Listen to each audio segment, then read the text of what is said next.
What's up guys? Recently on the Tekken Facebook page, Harada posted this concept art of a potential future character for Tekken 7.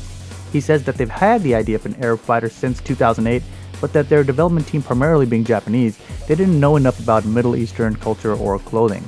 Now, since Harada has been traveling, visiting Dubai and Saudi Arabia, etc., it seems they are a little bit more confident this time in approaching this concept.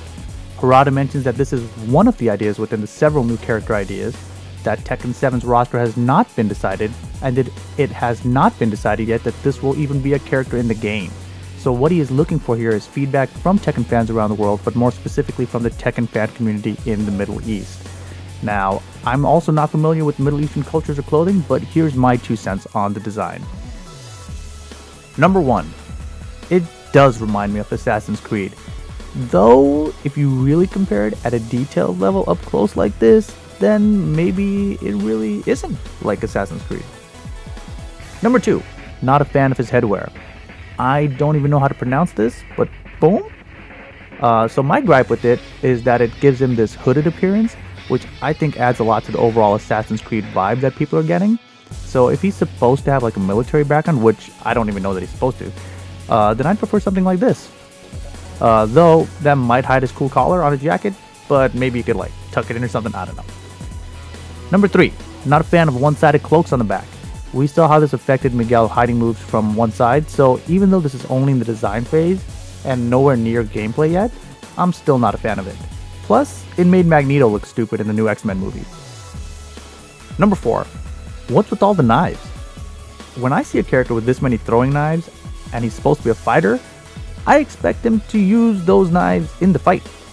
So if he uses them, then I have no problem with it, but if he doesn't use it, then that's just gonna bother me forever. I mean, like Elisa uses her chainsaws, Yoshimitsu uses his sword, etc. But personally, I always prefer Tekken characters to have traditional hand-to-hand combat. And if they do have weapons, then I prefer them to only use those weapons during their throws, tackles, or unblockables. Number 5. His jacket. I like it. Design patterns look cool. Yeah, nothing more to say about that. Number 6. The shoes look cool. But aren't they a little bit formal for a guy with a bunch of knives and weapons strapped to his body? Number 7. I think there's a little overkill on his accessories, especially his shoulder thing. I mean, on one hand, it looks cool, it makes him unique, it could potentially add to his backstory. But on the other hand, what the f? I mean, look at the amount of detail they even put into it. Number 8. Fingerless gloves, whatever. Number 9. Regarding his hair, it says shorter better basically. And this might just be from the stereotypes that Hollywood has fed me, but for some reason I expect him to have longer hair, kind of like the guy from the Mummy movies. Number 10. What is this?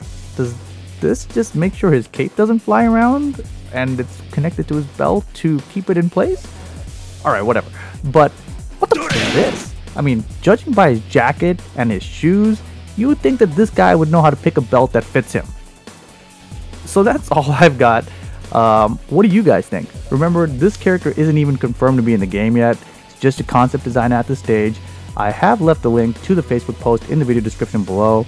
As always, thanks for watching, and be sure to click that subscribe button to support the channel, and I will see you guys next time.